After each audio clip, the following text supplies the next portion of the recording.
Peu importe la vision que tu vas avoir sur ton avenir, préoccupe-toi plutôt de la vision que tu as de toi-même. Qui es-tu? Il faut commencer par là, qui es-tu? Qui suis-je?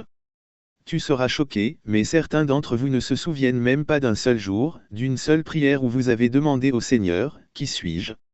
Aussi simple que cela paraisse, vous n'avez jamais demandé à Jésus, qui suis-je? Vous avez prié toutes sortes de prières compliquées, mais vous n'avez jamais demandé à votre Créateur, à votre fabricant, qui suis-je et quel est mon but? Pourquoi suis-je ici? Et parce que vous n'avez jamais eu Dieu lui-même qui vous décrit à vous-même, c'est pour cela que le diable met des gens sur votre chemin pour vous décrire qui vous n'êtes pas. Tu es un enfant du Très-Haut. J'ai mentionné quelque chose dimanche, tiré de 2 Corinthiens chapitre 4, on ne l'a pas lu, mais lisons-le aujourd'hui, 2 Corinthiens 4h7. Nous portons ce trésor dans des vases de terre. Oui, nous avons ce trésor dans des vases de terre. Trésor, trésor, dit, argent, or, dans ce vase de terre, oui. Dans ce vase de terre, dans ce vase de terre. Mais où est le trésor? Dans le vase de terre. Où est le trésor? Dans le vase de terre. Au ciel? Non. Ton argent est au ciel. Non. Ton succès est au ciel. Non. Ton travail est au ciel. Non. Ta voiture est au ciel. Ta maison est au ciel. Ton mari est au ciel. Non. Ici, sur terre, c'est assuré par Dieu. Nous commençons maintenant à nous comprendre. C'est une vision à propos de toi. Si tu ne comprends pas ce point, le reste, tu ne le comprendras jamais. Connais qui tu es. Il y a des choses que je vois, et parce que j'ai compris, parce que je suis arrivé à me comprendre moi-même et que j'ai cru que je suis un prophète, ce que je vois, je le regarde à travers les yeux du prophète. Tu dois d'abord savoir qui tu es. Il y a un trésor, mais, nous avons ceci, c'est comme s'il pointait du doigt, pas, nous aurons. Dans le vase de terre, ce corps physique. Quand Dieu l'a formé, dans ce corps, Dieu y a mis son trésor. L'argent est en moi, dans le vase de terre, il y a un trésor. Où est le trésor? Où est le trésor?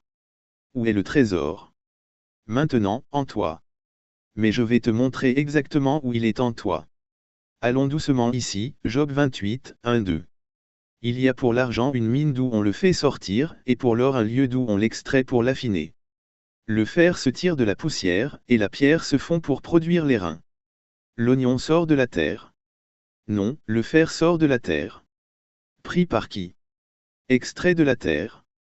C'est la profession d'un autre homme. Il y a des gens qualifiés pour extraire le fer de la terre, ce qui signifie que les voitures que nous conduisons ont été extraites, minées. Donc, quand Dieu a créé la terre, à l'intérieur de la terre, il y avait les Land Cruiser et les Mercedes-Benz, sous forme de fer. Le trésor était caché dans le vase de terre.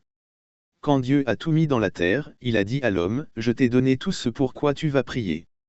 Tout ce que tu me demanderas de matériel, ça ne viendra jamais du ciel. Tu prieras Dieu pour des substances et des bénédictions matérielles, Dieu n'enverra jamais ses anges pour te les apporter. Il te donnera une révélation sur la façon dont tu peux creuser profondément dans le vase de terre, et de là, tu feras sortir le fer, une onction qui descend sur une personne, où tu peux mettre ta main en toi et en faire sortir de la valeur, fer, argent et or. De la même manière que Dieu a conçu la terre, il t'a aussi conçu. Tu ne trouves pas de l'or partout simplement parce que tu creuses la terre. Il y a des endroits dans la terre où il n'y a pas d'or. Tu ne le trouveras que là où il est. Si tu mines un endroit où il n'y a pas d'or, ce n'est pas de l'or que tu trouveras autre chose. Quelqu'un a prié si fort, demandant à Dieu une grande vision, tout ce qu'il a obtenu était quelque chose de très simple. Il s'est dit, ok, pendant que j'attends que Dieu me donne une vision, laisse-moi prendre cette pierre, la broyer, sous le nom de la pierre changée en ciment. Maintenant c'est du ciment, j'ai ajouté de la valeur à la terre. Maintenant il gagne beaucoup d'argent. Ce ne sont pas les idées que tu penses venir de Dieu.